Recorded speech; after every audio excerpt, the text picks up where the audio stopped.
So, Shanna got a new job at the movie theater. We thought we'd play a fun prank on her, and now most of us are dead. And I'm really starting to feel kind of guilty about it all. This is the No Fear podcast. We know what scares you. I'm Matt. I'm Mel. And I'm Lisa. And this is the No Fear Cast, the podcast where we dissect horror and all the things that scare us. This time, we are talking about a prank gone very, very wrong with Stephen Graham Jones's Night of the Mannequins.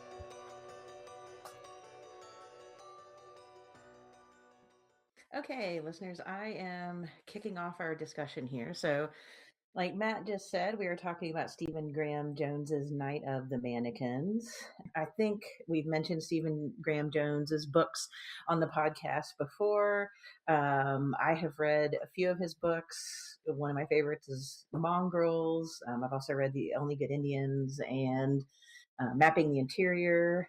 And I think I might have read another one other than the one we're talking about tonight, which is Night of the Mannequins, which I had not read until Lisa mentioned this to us as a possible book to discuss on the podcast this season. So it's a book that came out, it's a novella, and it came out in 2020 from Tor.com. It won the Stoker Award for Best Long Fiction and the Shirley Jackson Award for Best Novella, which I can see after reading it. And then it was recently re-released by Tor Nightfire. So it was re-released in February of this year. So it seems like a perfect time to either revisit this if you read it when it came out or since then, or maybe even check it out for the first time, listeners. Okay, I will talk just a little bit about my impressions, and then I think we'll get into a discussion. As always, we're probably going to spoil some stuff. Um, I might summarize the plot a little bit in my impressions, but I don't think I'm going to like get super into the plot. I think I'm just going to kind of talk about like what my reaction was to the book. So when Lisa told us that this was a possibility of something we should check out, I was interested because I had seen it around on social media. I knew that it was something that was going to be re-released, and I had been thinking about it, just checking it out on my own. And so I was really interested in reading this. And based on the title, Night of the Mannequins, I was under the impression, which I think this is one of the things I enjoyed about the book, is that it makes you think you're going in one direction, but you get kind of shunted off in another relatively quickly. So I thought this book was going to be about mannequins, maybe coming to life and doing things, killing people, getting up to, I don't know, mannequin shenanigans, I guess. There is a mannequin, Manny the mannequin. And for part of the book, there is some ambiguity where you go back and forth as to whether something is happening with the mannequin. Um, but we come to find out that even though at the beginning of the story, the protagonist, the main character whose head we are in, Sawyer, told us that he believes the mannequin moved of its own accord after the prank they played on their friend, putting the mannequin in the movie theater when they had already gotten in trouble for going into movies they hadn't paid for and bringing things into the theater, etc. So you're kind of thinking, oh, this is Night of the Mannequins, and he's telling me the mannequin moved. But we have a classic unreliable narrator here, because it actually ends up being something that's much darker and more disturbing, because we have a more traditional kind of slasher in this book. It's not a mannequin necessarily doing things, though the mannequin is a part of it. It's our protagonist. And so if you read carefully, there's little flags and indicators all over the place, and it becomes clear pretty quickly what is happening. But the kind of faint or sleight of hand, I think, of the title and the beginning. It was a really good surprise when I finally started realizing, oh yeah, it's not just what I'm have a suspicion is happening. This is what's happening. The other thing I think I'll mention with first impressions is something I said right before we hit record, is that I love that first line of the book, which is Lisa's intro. Um, Shanna, their friend, you have a small friend group here. Who have been friends for a while. And I think it's Sawyer, Shanna, Danielle, JR, Tim, and then of course there's Manny the mannequin. Shanna gets a job at the movie theater, and he says, "We thought we'd play a fun prank on her. Now most of us are dead, and I'm really starting to feel kind of guilty about it all." So in the first sentence of the book, you basically have the entire plot of the book, which I thought when I got to the end was pretty cool. It was pretty tightly worked together. With that, I think I'm going to stop there with my impressions. The idea of the title faint and the unreliable narrator and the way the first line kind of gets us into the book. Lisa, you were the one who asked us to read this book, and I know I probably shouldn't be the one to say this because I had to watch Good Boy for our first episode return. So now we've done Good Boy and this book, but Lisa, could you please tell us about your impressions and also why you wanted to just traumatize Matt and me so much with suggesting this book? Oh, I'm just because it tickles me to think about you reading this. No, okay. See, I will say I really love Stephen Graham Jones's writing. I was nodding along, Mel, as you were listing off your favorite books by him or the ones you've read. And, I think Mapping the Interior is another one of his. That one's a novella, right? Yeah, that one's like this. It's another little short, quick stab to the heart. Um, and I really enjoyed that one. I love Mongrels, but I really think he shines when he does slashers and like slasher adjacent territory, which is what I would put in here. And I I mean, I don't know. I really enjoyed it. I will also say that, okay, this is from the Kirkus review of, you mentioned that this is a reprint that came out in 2026. And this is what the Kirkus review says. Um, Nightmare Whisperer Jones offers up an eerie, contrarian take on the teenage slasher's daydreams, a scary story ripe for gorehounds who grew up reading The Babysitter's Club, which immediately made me want to read it. I mean, this one had been on my radar for a while, and I was like, I want to read this book. But then when I saw it described as for gorehounds who grew up reading The Babysitter's Club, because I was like, hey, that's me. Um, I don't know if there's ever been a more apt description of me, in fact, as a gorehound who grew up reading The Babysitter's Club. And I think right there shows how much fun like Stephen Graham Jones is having with his readers writing this book, because nothing is as it seems. Nothing. I mean, just putting teenage slasher and gorehound right next to the Babysitter's Club right away is just kind of like what. Um, and then you look at the title of the book, Night of the Mannequins, and everybody who I have spoken with who has read this book or who wanted to read this book all thought the same thing. They were like, cool, killer mannequins. Like, this is his take on, you know, maybe teenagers getting bored, breaking into a department store at night and like encountering some sort of weird killer mannequins thing. And I will tell you, listeners, from this point on, we're going to just spoil this book. So consider this your warning. Um, Even my son, when he saw that I was reading this, he goes, "Oh, is this gonna be like the those stone angels from Doctor Who, where it's like don't look at them, or I guess don't blink, don't look away. I don't remember. Anyway, um, but something like that where you have like these creepy dolls, these creepy mannequins, these creepy statues that are gonna like come to life in some sort of way and kill you. And it's such a bait and switch in this book. Like everything about the way this book was like marketed, the title of it. And you're right, Mel. It's all right there in the first line. Um, that this was like a prank gone wrong, and most of them are dead now. This group of teenagers who have like grown up together.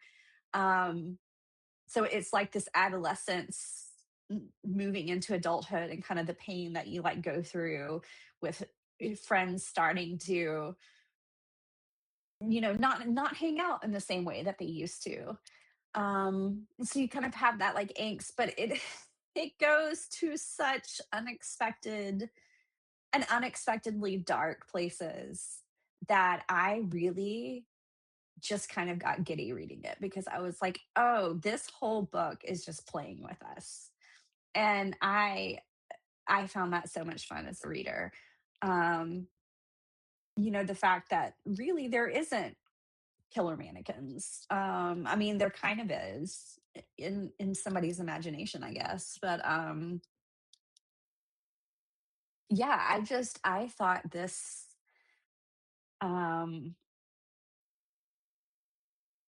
it was an incredible take on the teen slasher, that I hadn't seen a lot. And I truly did not see a lot of the twist coming.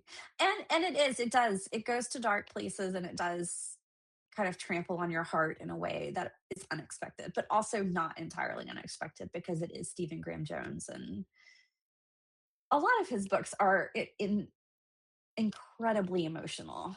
Which is, again, that's something else that's like a kind of a twist on it, because we don't expect that from the slasher genre. It's typically something where you know and we've talked about this on the podcast when we talked about slashers, but like the killer is usually the one that is the most dynamic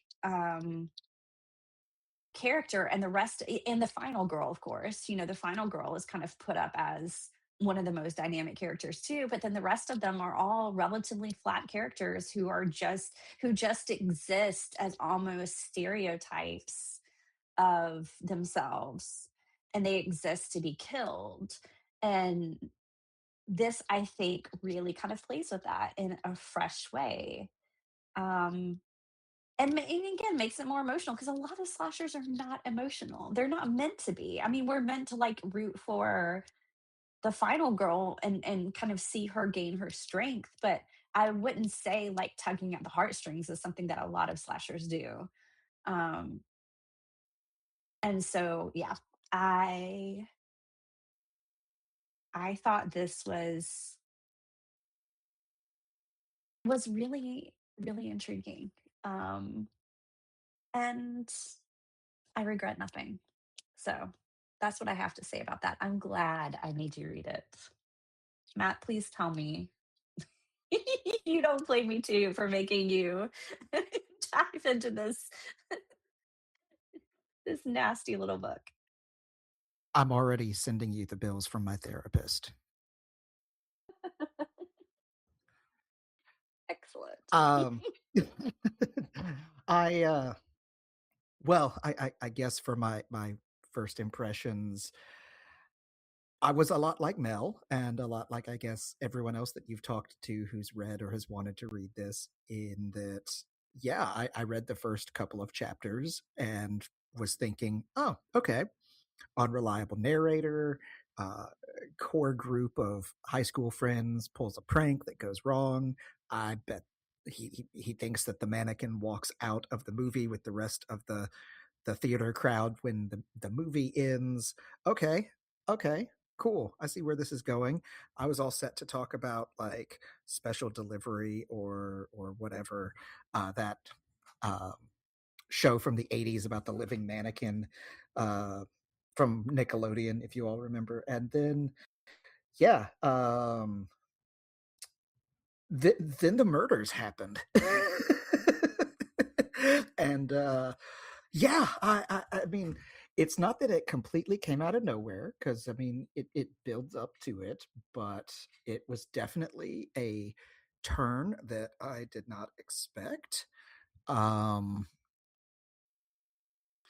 it was um, yeah, just absolutely came out of left field, and I can say this kind of honestly. I was saying this before we started recording, but the first murder is so, like, the scene itself is longer than, it's probably not really that long, but it feels longer because it, he goes into some pretty good detail about it, and I had the same reaction I had as when I read the book Native Son by Richard Wright. There's a murder in there that, like, I read the scene and then I just kind of set the book down and said I would need to take a break for a minute because that was very intense. Um, the rest of the book was not nearly as intense as that, but yeah, no, it definitely surprised me. And I mean, I should say I've read some stuff by Stephen Graham Jones as well, but not a huge swath of his work, but I've read some of them. So I mean, I know what he's capable of.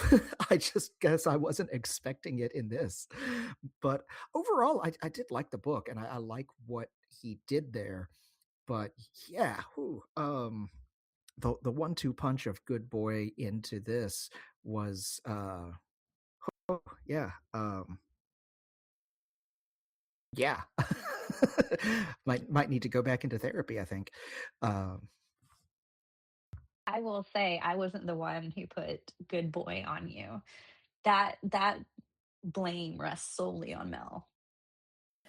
That is true. I am to blame for Good Boy. okay, so what I'm hearing is I need to find something heavily traumatic to subject you to. To Yeah, the gauntlet okay, has been cool. thrown. On it. Oh my goodness. Okay, so I'm going to summarize the book just real quick so we can jump into it. And like I said, spoilers abound from this point on, so just be ready. The book is told from the point of view, first person, and again, we have an unreliable narrator, but it's told from the point of view of Sawyer. And Sawyer is, he's, as I mentioned, he's been in with this group of friends who he's been around his entire life. So um there's Shanna, there's Danielle, there's Tim and JR, and there's kind of other people in and around their friend group, but that's kind of their core friend group that he grew up with. And at one point when they were younger, they had found a mannequin called that they named Manny, very appropriately. And they talked about how, or he relays a story about how the summer that they found Manny, Manny was like part of the group. And you can imagine this as young, probably young, like I don't know if he says what summer it was that they found Manny, but let's say like they were like junior high kids or something. Um, and they dress him up and he lives in like their houses at different points, and they just kind of bounce around, and it's just this funny thing that they did. They found this store mannequin and they dressed him up, and ha ha ha, it was a little inside joke. And then somewhere along the way, Manny gets forgotten. As and this is again, I feel like this is pretty common when it comes to like adolescents growing up stories. There's a lot of like the object, the toy that was left behind, that was forgotten. And so that's a pretty easy reach for horror right there, because suddenly the imaginary friend that got left behind in childhood comes back for revenge, or the teddy bear that was tossed into the closet and forgotten suddenly gains sentience and comes after the grown-up child. So again, and this, I think this is one of the reasons like I really do love this book is because Jones is taking this idea of he knows who exactly his reader is, and they're people who know horror tropes so well that we kind of think we know what to expect. And so it makes sense that if Manny was this like inside joke that they had and this kind of stand in for, when childhood was really good and innocent, Manny gets forgotten. So when they bring Manny back into play, I guess, you know, Manny then can gain sentience and come back and say, like, why did you forget me? That seems to be what he was setting us up for. Of course, that's not it. What ends up happening is they are all in high school, they're older, they're all now closer to adulthood than they were, where it's really starting to be like, okay, they're all going to be going their separate ways soon. And the group is already kind of feeling this a little bit. Because as will happen in high school, kids are like coupling up with each other, people start dating, they're not hanging out as like one big group as much anymore, and they're just getting other things going on, looking towards to college, having jobs, that sort of thing. So it's not quite the same group that it was. um and I think this does hit Sawyer very hard. So Sawyer, somehow he finds Manny again and thinks, you know what, this is going to be an epic prank because Shanna, our friend, is working at the movie theater, and we're going to pick a night that we know she's working, and we're going to sneak Manny in dressed up. And, we're going to then go and somehow say, like, hey, there's some kids acting up in the movie theater, and she's going to come in and she's going to shine her uh she's going to shine her little Usher flashlight on Manny, and she's going to know, ha ha ha, we did this, we put Manny here and he's just popped up. But again, as y'all mentioned, quickly it goes south because Manny, apparently, according to Sawyer, gets up and walks out once the movie is over. So they don't go and get Manny and take him anywhere. He's just gone. Um, and this really seems to bother Sawyer. Like, where did Manny go? How did he get up and walk? Why is nobody talking about the fact that this mannequin just got up and walked out there?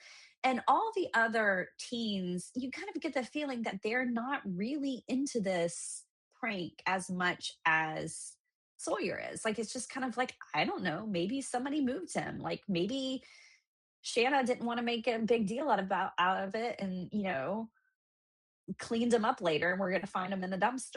Or maybe whoever was sitting next to him picked him up as a double prank and carried him out. They're- it's just they're trying to make realistic expectations, but it is kind of this feeling that, at least when I was reading it, that Sawyer is kind of desperate for them to have a summer like they had that summer with Manny. He wants to get, it's not so much about Manny as it is about getting his friends back, and it's not happening. From that point, we kind of get our first big, like, I guess, twist, because the deaths start happening, or at least we think the deaths start happening. I think the first one, and I may be wrong on this, but I think the first one is it Shanna? Yeah, truck goes through her I'm looking. house and kills her Yeah. and her family. Yeah. Yes. So, like, yeah, a truck goes into her, like, loses control on the highway, goes in through the wall of her living room, kills her and her family. And he is convinced that it is Manny, and that Manny is growing because he has a whole reasoning behind it. There have been a few break ins in the neighborhood, people stealing fertilizer out of the back of, out of people's garages, out of their sheds, their backyard sheds. And he, in his mind, convinces himself that uh, Manny, the mannequin, has been eating this fertilizer, and now he's growing to like a kaiju size, basically, that he's going to just keep growing and keep killing. And this is when things really start to turn, and we see Sawyer take on the role of hero. And he thinks, it's really not fair that Manny is going to not only go after us because we left him behind, he starts like attributing a lot of, I think, his feelings onto Manny. You know, Manny's mad at us because we left him behind and now he's getting his revenge. But he's also taking his revenge on the families too. And so he's like, I've got to at least save our families. He starts basically like counting up how many people could be um, caught up in this, you know, brothers and sisters and cousins and parents and aunts and uncles. And he's like, I've got to stop this. So in his mind, he thinks, if I can just get ahead of Manny, if I can kill us, then Manny will stop. And yes, there is going to be some death, but it's going to be a much smaller number. That's kind of like his logic going on here. So this is his way of becoming the hero. And he's like, in his head, this is his way of protecting everybody else. You know, he's like, okay, we kind of committed the quote unquote sin here. So there's no helping us, but we can still save all of our loved ones. And the book just continues to go downhill from there. I mean, we're really inside the head of a slasher, basically. But kind of a slasher with a heart of gold. Like, I know that's like a weird things to say, and there aren't many stories, at least the ones that I enjoy. I don't enjoy getting into like the killer's head or the monster's head.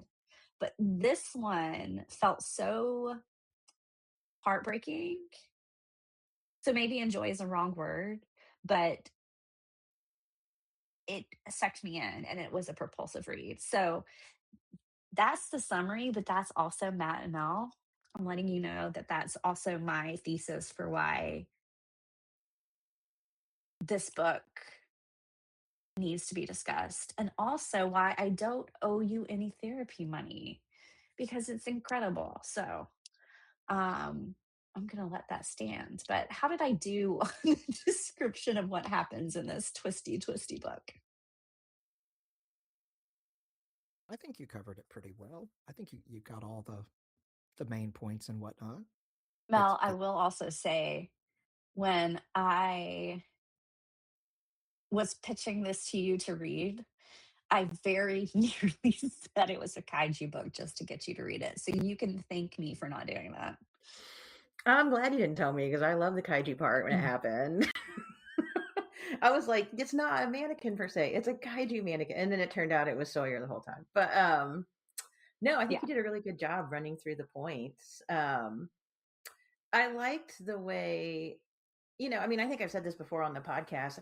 I'm not the biggest fan of slashers. So I was mainly interested in this because Stephen Graham Jones, because I know he can do really interesting things with stuff. And it's just not a subgenre of horror that I'm really into.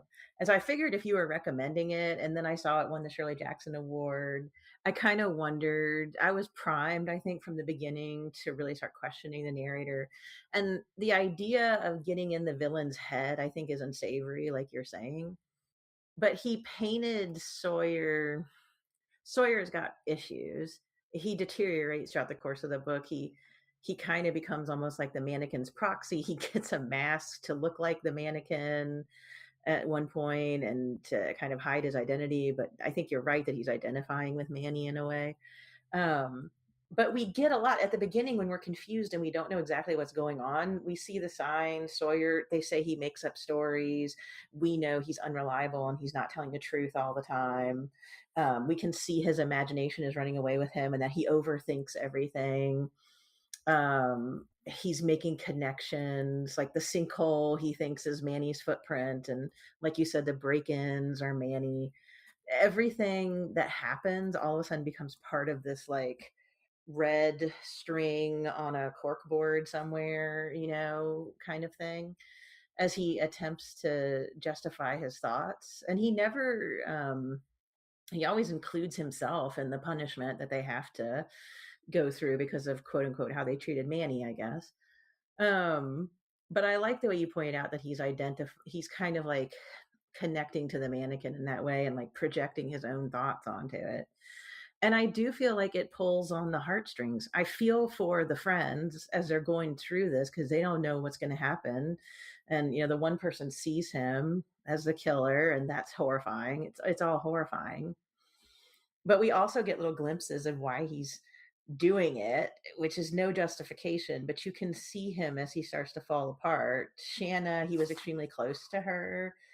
He says at one point that, he was supporting her when she had to get counseling when her father left, around the time when his mom and dad almost split and the dad had the bike wreck. That was around the time they found Manny.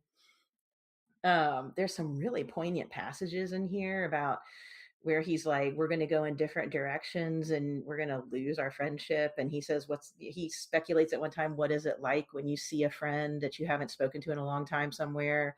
Are you just like strangers, even though you knew all these really personal things about each other at some point? So that idea of that time in life and the poignancy of the loss and how it's hurting him, I think, in a way that his friends don't see. You're not identifying with him per se, but I think you can see what kind of a state he's in before the prank kind of pushes him over the edge into this idea of like, I'm going to protect us, which I don't know that he ever fully understands why he's doing it.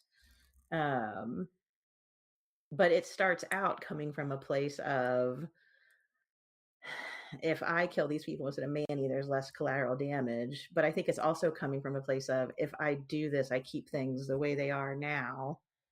Um, so there is this idea of like trying to stay in a moment in time, I think, which is also relatable, but also tremendously disturbing. Oh, I think you're totally right about the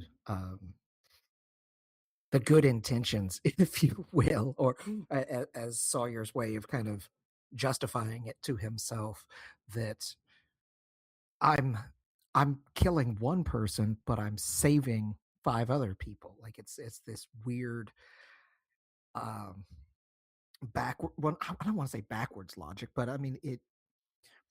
If you follow the premise, Manny did come to life and did kill Shanna, then yes, it could be logically correct that you would be saving people's lives since the rest of her family died when the truck hit the house as well. Um, so yeah, I'm killing one person to prevent all the collateral damage deaths. It's an interesting justification. Obviously, I mean we have to come back to the point of Sawyer being a completely unreliable narrator. I mean, obviously, this kid has had some kind of break with reality, and what I like is that there's no real context or justification for it. I think there's like a tossed away kind of comment about having been on medication in the past, but it's not like this kid is mentally ill and that's why he's going to do this, or this kid is schizophrenic or crazy. Like that's not the point, and Stephen Graham Jones doesn't even seem interested in exploring that, which I think is great because it would have been very uh, it would have just been a stereotype at that point, um, but it was really interesting to me to see the logic that he used to justify it. And I wanted to say too, I totally agree with you about this wanting to capture or recapture a moment in time, because that comes up throughout, not just how great that summer was that they were friends with Manny, but Sawyer makes these comments too about how I think that, and correct me if I'm wrong, but I think they're in 10th grade in the book or maybe 11th grade, but they're in that point where you're you're definitely not kids anymore, but you're also not adults either. I mean, you're literally teenagers, but you feel like you're adults, but you're not. I say this now as an adult looking back. I at 16 was the same sort of way. You can't. You can't tell me anything. I know. I'm grown up, except I wasn't. And that's one thing that he seems to be kind of, I don't want to say rebelling against, but at least pushing back against, because that that means growth and also separation eventually. Like, they probably will go to different colleges. They'll grow apart. These people who've known each other since they were, well, he doesn't really say, but they've known each other since childhood. And Sawyer definitely seems, if not trying to prevent that from happening, at least trying to have one last ride as the kids we were. And man, I could totally empathize with that. Yeah, and that's established like really early on in the book, is really before. Yeah, because Shanna, that doesn't happen until chapter 4. I'm looking at here, and it says Shanna was the first to go, and by go I mean die, and by die I mean get killed. Um, I mean, gosh, even just that, like, I know I could like take apart this this book like piece by piece, but even just kind of that, Matt, like you were talking about, and I can't remember what grade they're in. Yeah, 10th, 11th. I was thinking like middle high school, 15, 16, right around there, that age, like you said, where you feel like you're adults. But even this, it's like coming to terms with what it means to be like a grown up. It, that progression you make, where he says she was the first to go, but then he says, "And by go we mean die." It's almost just like the acceptance of the kind of real horrors that adults have to face. Um, but I don't know. I was really, because right prior to that, that's when he was talking about the summer and how Manny had been that friend the whole summer, and then we just forgot them. And I don't know. It's just when he's sitting there and he's describing everything that they've been through, even if it's just like we slept over at each other's houses, but you know, we also saw you spill apple juice when you were in fourth grade all over yourself at lunch, or we cried with you when your dad left, or, I mean, I don't know. It's just, you see this whole, we spend 3 chapters really kind of getting to know this friend group and everything that they've been through, and how when you're that age, your friends feel more real to you than even your family does.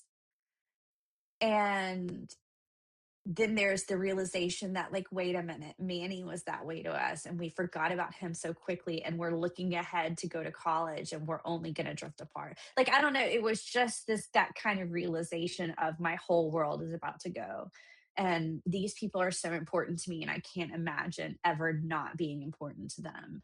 But I also recognize that this is happening. It was just, I don't know, it's got such an emotional core, and I do think that that's important that it's established early on, because then when things start going really twisty and you realize that, oh, yeah, not only are we watching this guy turn into a killer, um, and kind of take on, I did like the mask. Mel, you mentioned that he starts dressing like Manny and he wears the mask so he can look more like Manny. And of course, I mean, the masked killer in a slasher, that's another genre trope that you almost need that um for it to be a slasher, and to see him take on that role, um I thought was really kind of astounding when I was reading it, because again, it was such an emotional reasoning for why, because I do think he was projecting everything that he was feeling about growing up onto Manny, and this like real fear of being left behind by the people that he loves and cares about most. And that's something we don't often get in slashers. We don't often get, I mean, sometimes there's a reasoning, like some of the Halloween movies, are kind of infamous for this, for kind of giving us some backstory for why Michael Myers is like he is. We get to see a glimpse of his childhood and see why he is the way he is. But for the most part, it's just, they're just these big kind of supernatural scary killers. And so to see him put on that mask, I think and to get kind of the reasoning for what was going on, even though I don't think he fully understood it, because he does think he's being heroic in a way. Um, I really enjoyed that. Uh, but yeah, I think it was important that Jones established the kind of emotional heart of it first, or else it might have um it might have been a very different book. But then also, I don't know, that also made it more kind of devastating to read too. I think that's what made the killing scenes, Matt, that you were describing as being, really brutal. And that comparison in Native Son, um I don't think that that's a bad comparison at all, and I think it's that emotional connection. I do have a question though, because I brought up the fact that he kind of puts, or Mel did, but I discussed it more, the mask and becoming the mask killer. The slasher needs the final girl, and we have Shanna kind of coming back in the end. What did y'all make of that? And do you think that that was like a twistiness on the final girl aspect? Oh, you mean her like it's like a ghosty thing that comes back at the end? Is that what you're talking about? Yeah, when he's like on the lake, because he's convinced himself that that's where like the final showdown with Manny is going to happen, and then he like sees Shanna. And she confronts Um, him and kind of calls him out on it. yeah, Yeah. right. What did you think about that? Uh, I liked the idea of him kind of being haunted. Um, I'm not. I'm going to come around a little bit to the final girl. I'm not. I think it's an interesting way of looking at it, but this connects to something I was thinking while you both were talking too. Is that I'm glad that we're mentioning, which you kind of have to because it's plot. But for me, when I was reading the book, I had to keep reminding myself that Shanna and her family had the truck go through their house because the murders that he does of his friends are so intense and disturbing that the book kind of became that for me, like the mass killer killing the people. But Shanna and her family dying in that freak accident that was so horrific and traumatizing is kind of the spark that sets things off. And I liked that because it wasn't just a string of murders, it was his issues plus that losing that person in such a way that was inexplicable. And so it's kind of like he's trying to make sense of that loss because like, she was the first to go, and by go I mean die, and by die I mean killed. There's no like natural explanation for what happened. This truck just goes off the highway and goes to her house and kills her and her family. I mean, these things happen. And it's like you just wake up and your whole life is different.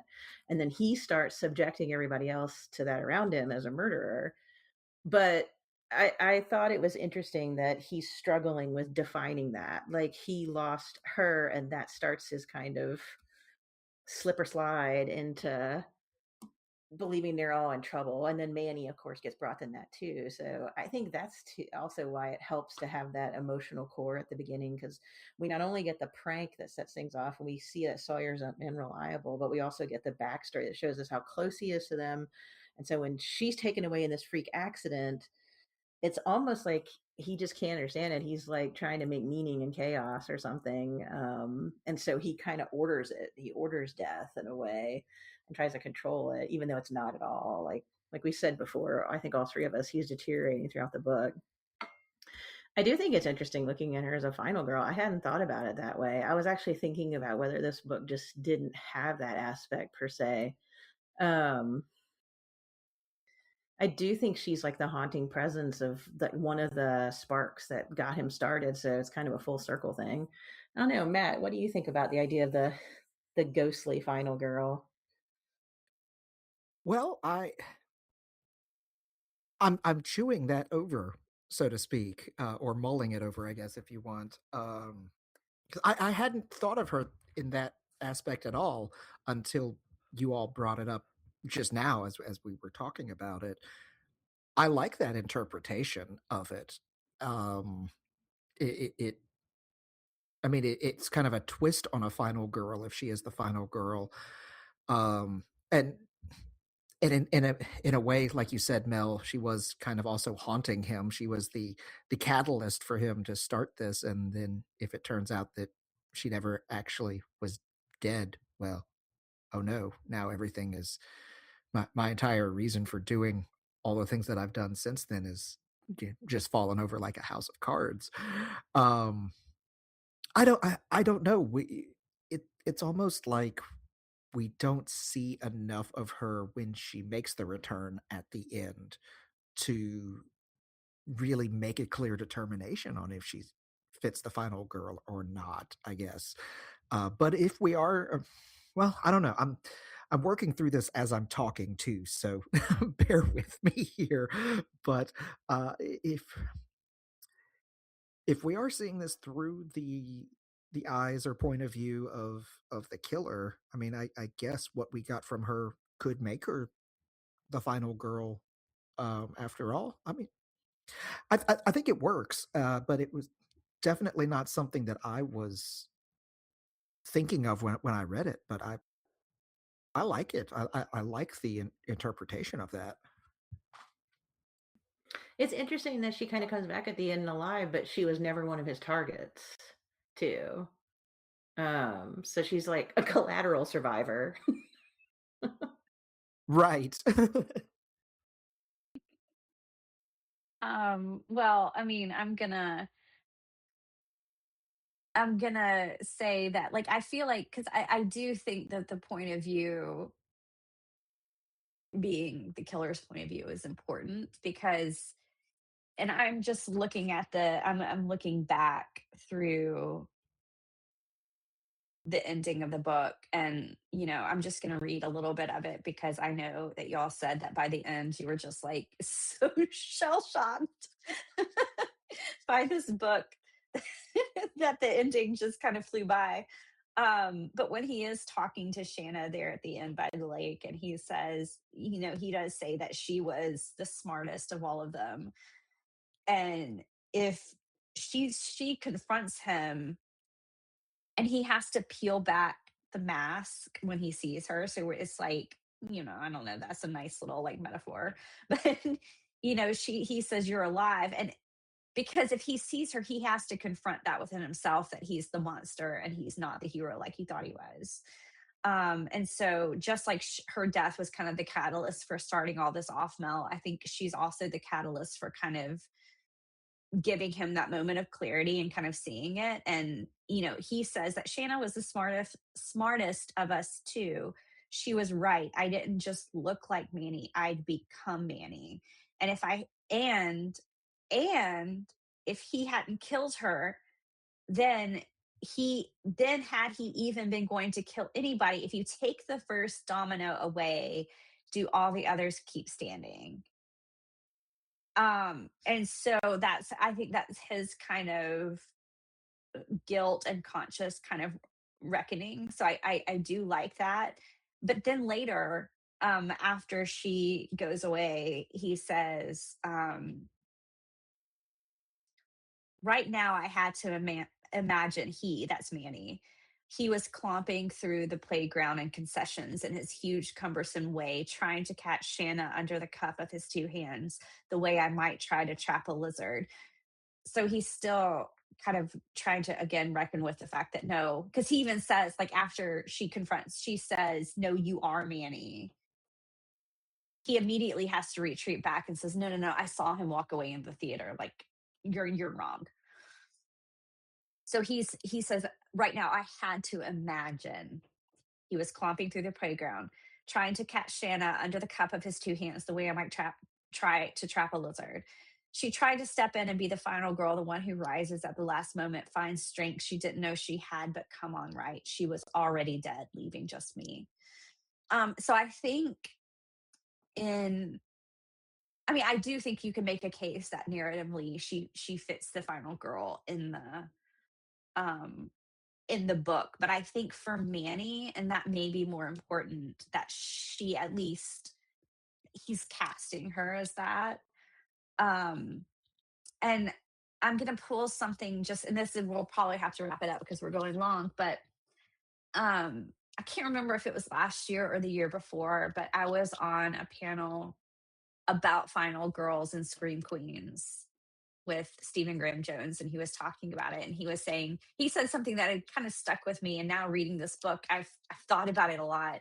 But he said final girls don't need slashers because final girls are always going to be like who they are and they're going to be strong, but you can't have a slasher without a final girl. Like you can't have like I think how did he phrase it? He said the slasher, like meaning the killer needs the final girl, or else he's not the killer. Like, or else he doesn't have the mythos that goes along with it. Um, and I wonder if that isn't kind of what is playing here, especially since the kind of the last line we get is okay, roll credits. It's almost like we're watching from behind the mask of him becoming the myth of the slasher killer.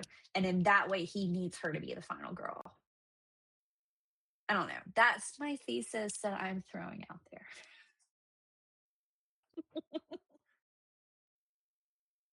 All right. Yeah, I like this idea. You've given me a lot to I think was going to about. say, y'all are being quiet. So I don't know if you're like, man, what did you make me read? And you're still stewing over that, or if I'm persuading you at all. Well, one of my things I had with this book that I liked, but also drove me crazy, is that it's really hard to know whenever Manny tells us something, someone's dead, someone's alive, someone's back, this happened. Is it actually happening?